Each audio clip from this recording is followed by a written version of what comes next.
What if I told you the world you live in is just a reflection of your mind? It's not a metaphor, it's a law. One of the 7 Hermetic Laws revealed in the Kybalion, one of the most mysterious and powerful texts ever written. A book that teaches that the all is mind, and the reality you experience on the outside is created first and foremost on the inside. That changes everything. Because as long as you believe you're trapped by external circumstances, you'll keep spinning on the rat wheel, following an invisible script. Wake up, work, pay bills, get distracted, repeat, until you forget who you really are. But there's a secret the great sages have always known. You're not here to survive, you're here to wake up. And that's exactly what you're about to discover in this video. Why you feel that silent emptiness inside. How your mind was programmed without you even noticing. And even more important, how you can reprogram it using the same knowledge that shaped the greatest masters in history. The Kybalion isn't just a book, it's a key. And if this key has found its way to you, it's because it's time to open the door.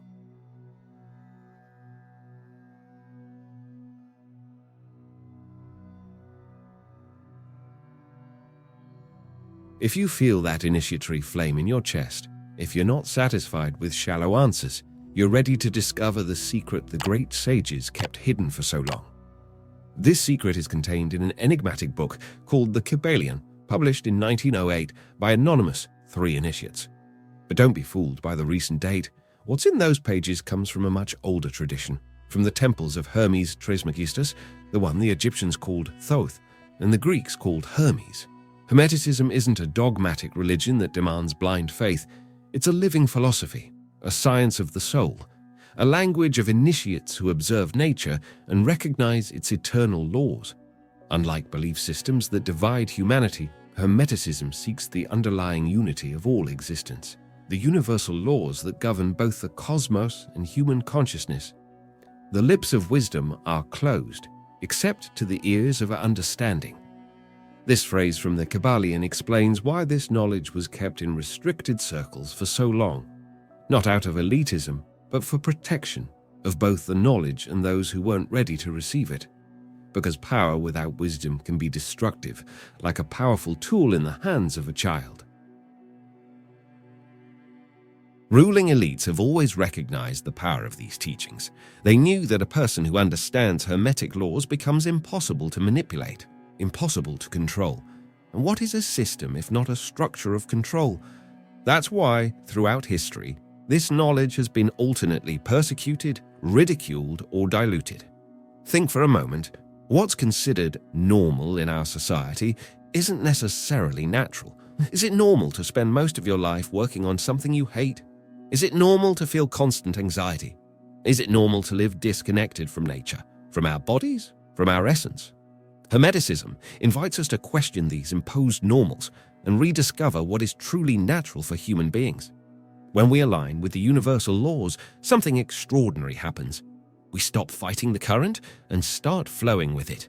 Life stops being a constant battle and becomes a harmonious dance, and it's in that dance that we meet the master of the 3 knowings, the one who guides us through the mysteries of the universe. Who was Hermes Trismegistus? This question echoes through the ages, wrapped in mystery and speculation. Some traditions see him as a historical figure, a great sage who lived in ancient Egypt. Others see him as a symbolic fusion between the Egyptian god Thoth and the Greek god Hermes, representing the synthesis of 2 great wisdom traditions. Trismegistus means thrice great or 3 times great, but great in what? Hermetic tradition reveals that he was master of 3 fundamental forms of wisdom, the wisdom of the king, the priest, and the prophet. The king represents the power to rule, to make decisions, to establish order. It's political wisdom, the ability to create structure from chaos. The priest symbolizes connection with the divine, understanding of mysteries, the ability to access higher knowledge. It's spiritual wisdom that transcends the material world. The prophet embodies vision, intuition, the ability to see beyond the veil of ordinary reality and glimpse future possibilities. This sacred triad forms the foundation of full consciousness, to think with clarity. King, feel with depth, priest, and act with purpose, prophet. And here's the transformative revelation. You are king, priest, and prophet of your own existence. You hold the power to rule your thoughts, connect with the divine within you, access your deep intuition. This threefold power has been hidden, denied, or ridiculed throughout history. Why? Because a human being who accesses their inner divine triad becomes sovereign, impossible to manipulate, impossible to control through fear or ignorance.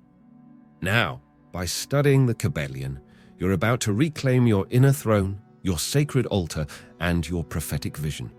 But to truly access this knowledge, we first need to understand the hidden meaning behind the very name Kybalion, a linguistic secret that reveals the essence of this ancient teaching. The secret of the word, Kybalion, and the law of receiving. The word Kybalion shares the same root as the word Kabbalah, both deriving from the Hebrew verb kabal, which means to receive. This is not a trivial detail, but a fundamental key to understanding the essence of this teaching. Receive what? The divine wisdom that is already available to you, but remains inaccessible due to the internal blocks we've created throughout our lives. The title of the book refers to a tradition or precept manifested by a being from above. However, this being from above is not some distant external deity, but rather your own higher consciousness, your higher self, that part of you that remains connected to the all. This understanding revolutionizes our approach to spiritual knowledge. What if everything you're looking for is already inside you?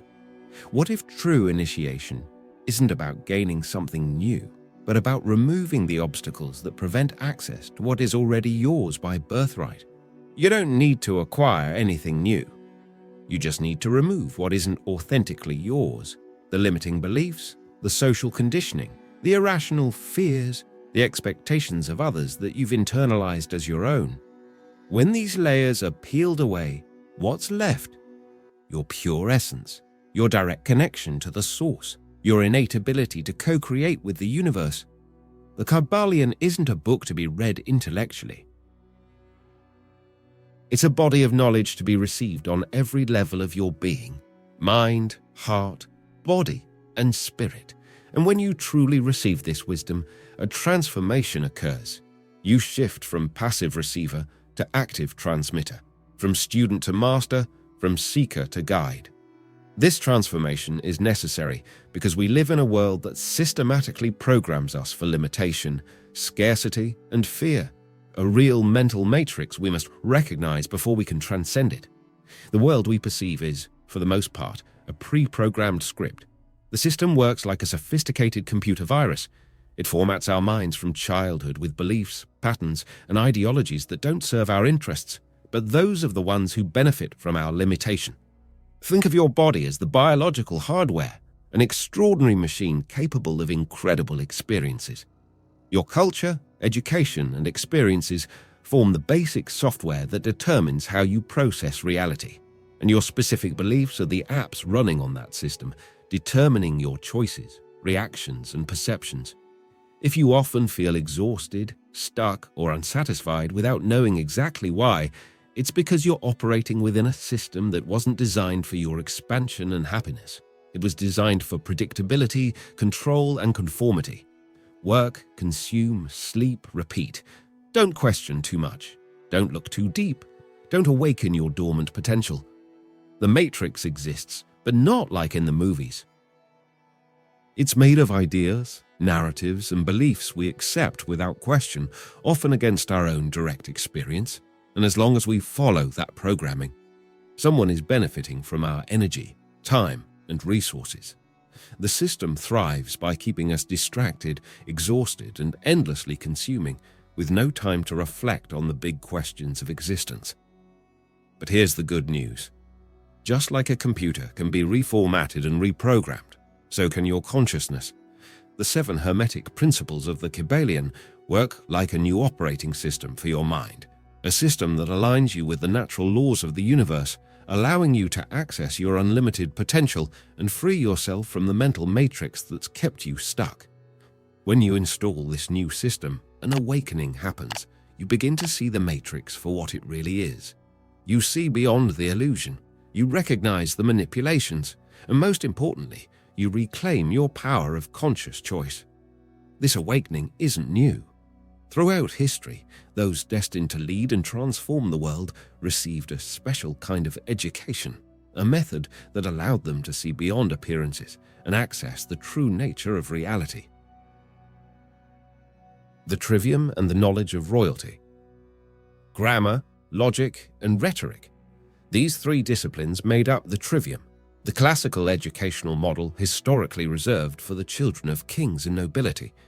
Have you ever wondered why conventional education emphasizes memorizing fragmented information but rarely teaches how to think critically, to discern truth from manipulation, or to express ideas with power and clarity? The answer is revealing.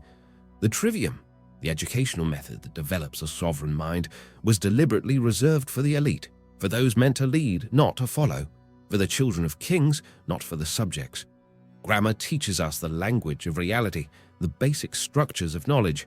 It's the what of existence, the facts, the data, the fundamental framework of what we study. Logic teaches us to analyze, to discern, to find contradictions and fallacies. It's the why of existence, the causal relationships, the reasoning, the underlying principles. Rhetoric teaches us to express, to create, to manifest. It's the how of existence, practical application, effective communication, transforming knowledge into action. Together, they form the foundation for full understanding, sharp discernment, and effective action. This story I'm about to share perfectly illustrates the importance of the trivium. In a distant kingdom, there lived 3 brothers, sons of a humble shoemaker.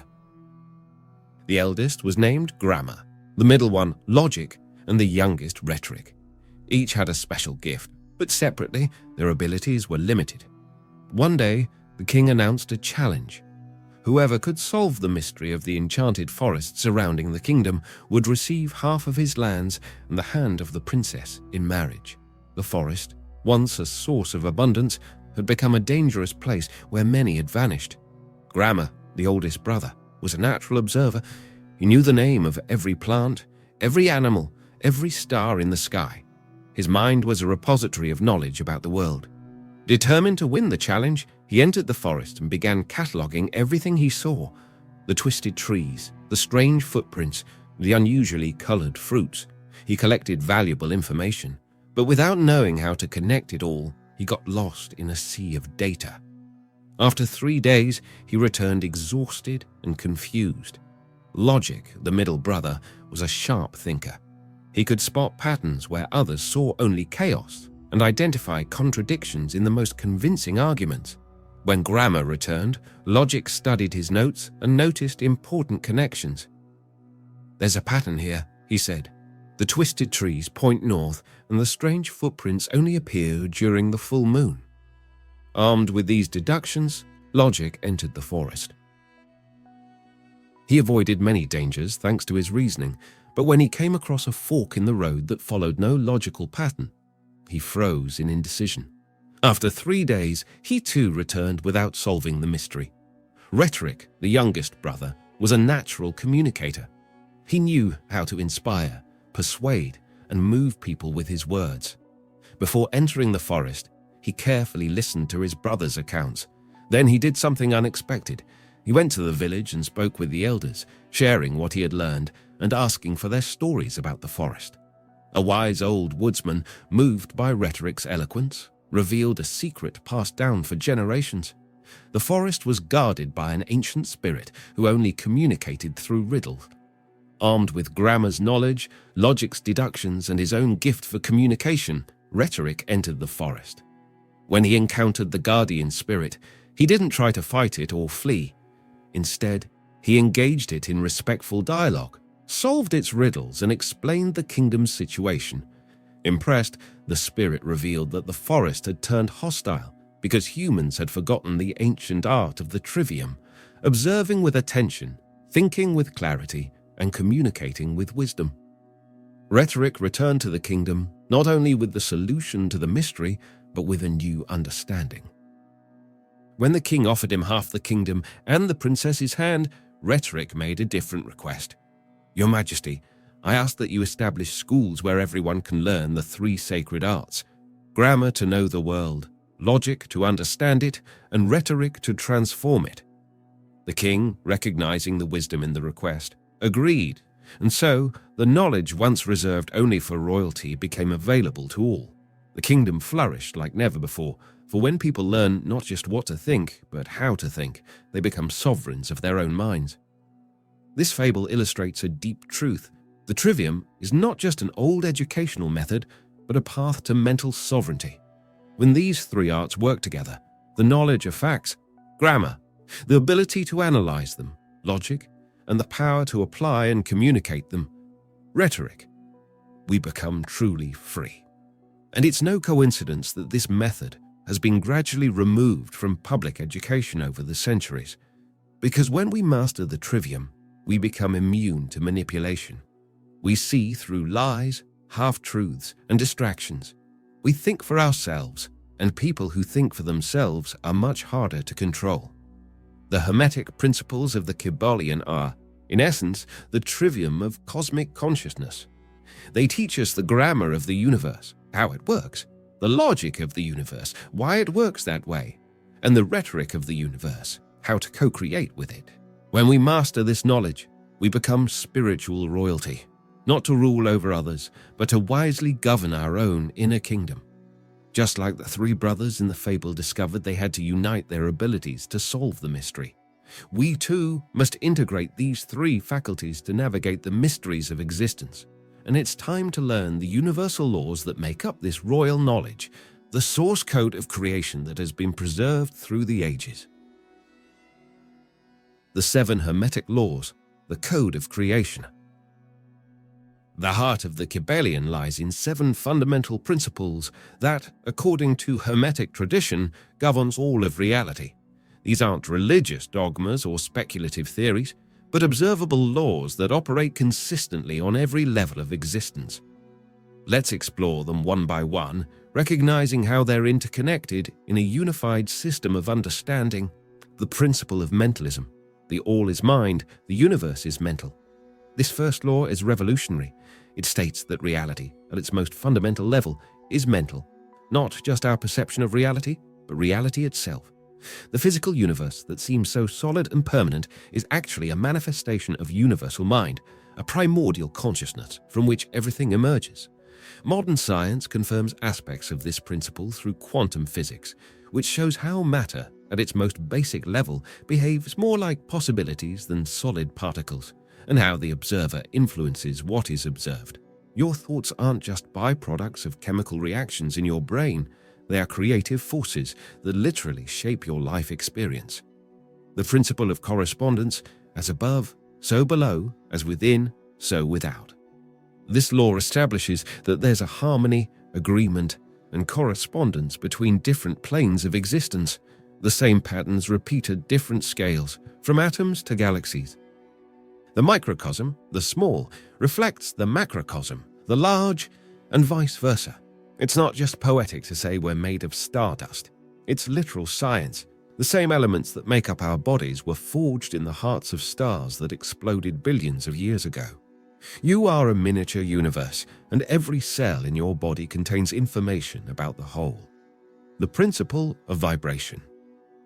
Nothing rests. Everything moves. Everything vibrates. The universe is in constant motion. What seems solid and static is actually made up of particles in constant vibration. The difference between matter, energy, thought, and spirit is simply a matter of vibrational rate. Your thoughts and emotions are also energy vibrating at specific frequencies, and your vibration determines what you attract into your life. When you live in states of fear, anger, or resentment, your vibrational frequency lowers, attracting matching experiences. When you cultivate gratitude, love, and enthusiasm, your vibration rises, drawing in circumstances, people, and opportunities that resonate with that higher frequency. The principle of polarity. Everything is dual, everything has poles, everything has its opposite. The like and unlike are the same. Opposites are identical in nature, but different in degree. Extremes meet. This law reveals that apparent opposites are actually extremes of the same thing, differing only in degree. Hot and cold, light and darkness, love and hate aren't opposing forces. They're different expressions of the same essence. The transformative power of this principle lies in understanding that we can transmute any negative polarity into a positive one simply by changing its degree. Fear can be transmuted into excitement, anger into determination, sadness into deep reflection. When we understand the law of polarity, we stop being victims of our emotions and become masters of them. The principle of rhythm. Everything flows in and out. Everything has its tides. All things rise and fall. The pendulum swing manifests in everything. Nature operates in cycles, day and night, summer and winter, high tide and low tide. Our lives also follow rhythmic patterns of expansion and contraction, activity and rest, growth and consolidation. Most people are tossed around by these cycles like leaves in the wind, unaware they're part of a larger pattern. But Hermetic masters discovered a secret.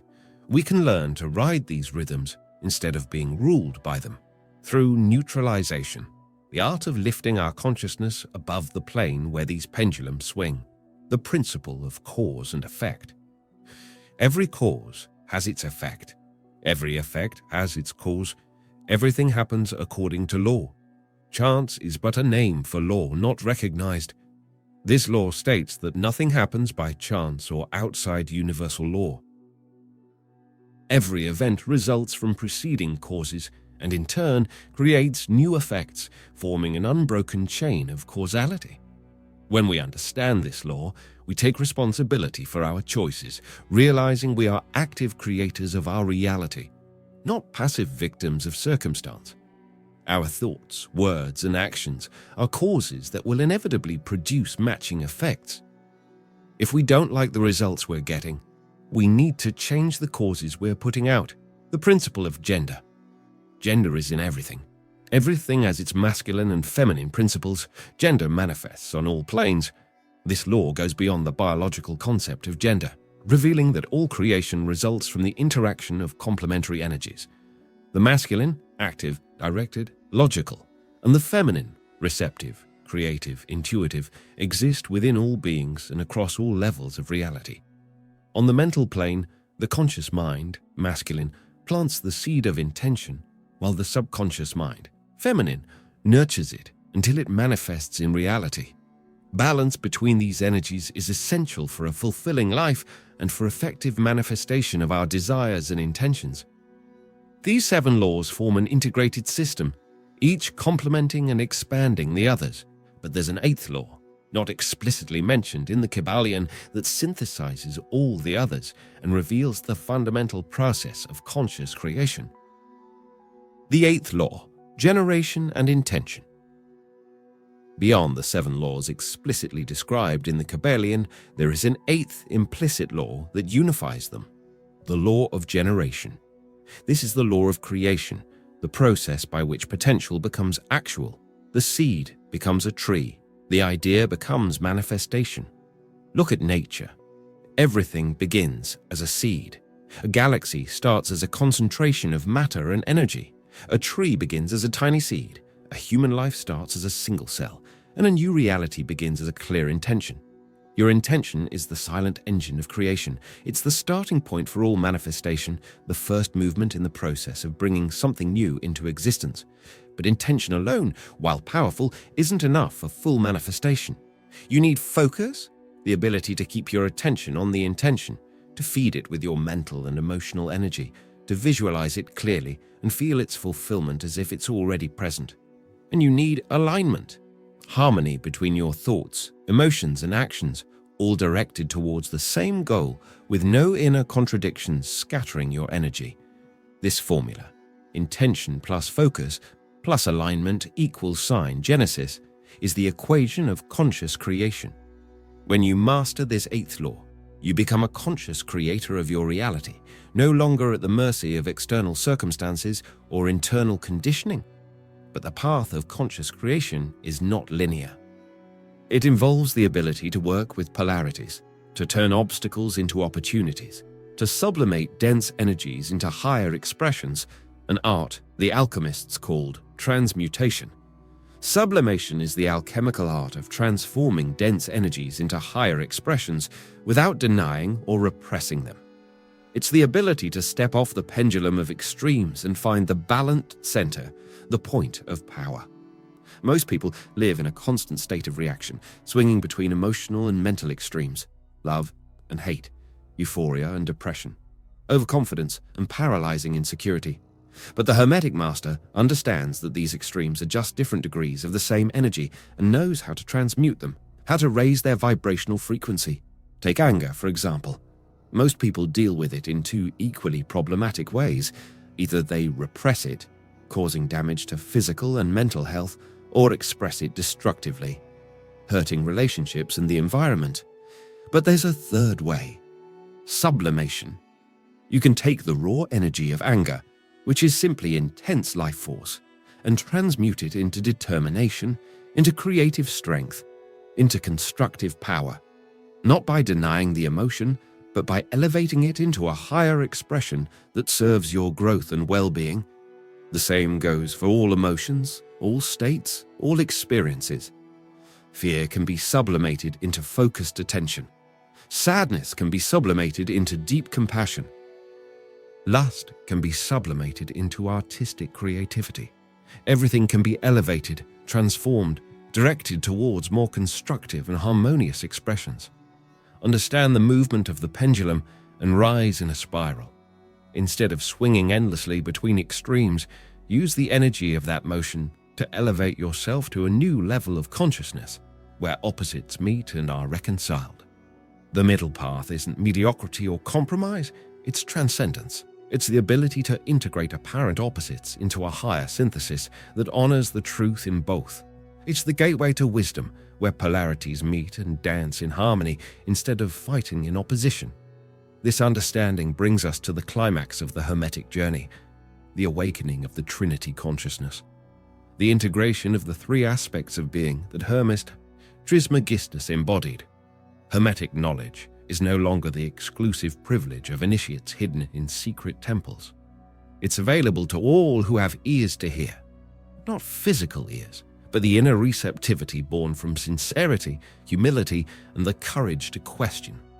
You are being called to awaken your triple nature, to live with clarity, health, love, and purpose, to be a king, wisely ruling your thoughts, emotions, and actions, creating order from inner chaos, to be a priest, connecting with the divine within you and in everything around you, recognizing the sacredness of existence, to be a prophet, accessing your intuition, your vision, your ability to see beyond appearances and create higher futures. Before you go, there's one last thing I need to tell you. If you want to go even deeper, I've also made the full book available for those who wish to dive further into this ancient wisdom. It's a carefully crafted material, created with the same love that went into this content. And if this message touched your heart, and you want to help spread more content like this to the world, there's a direct way to support the channel. Every contribution is welcome, and it allows us to keep producing with quality, depth, and truth. The decision is now in your hands. See you in the next video. I'll be waiting for you there.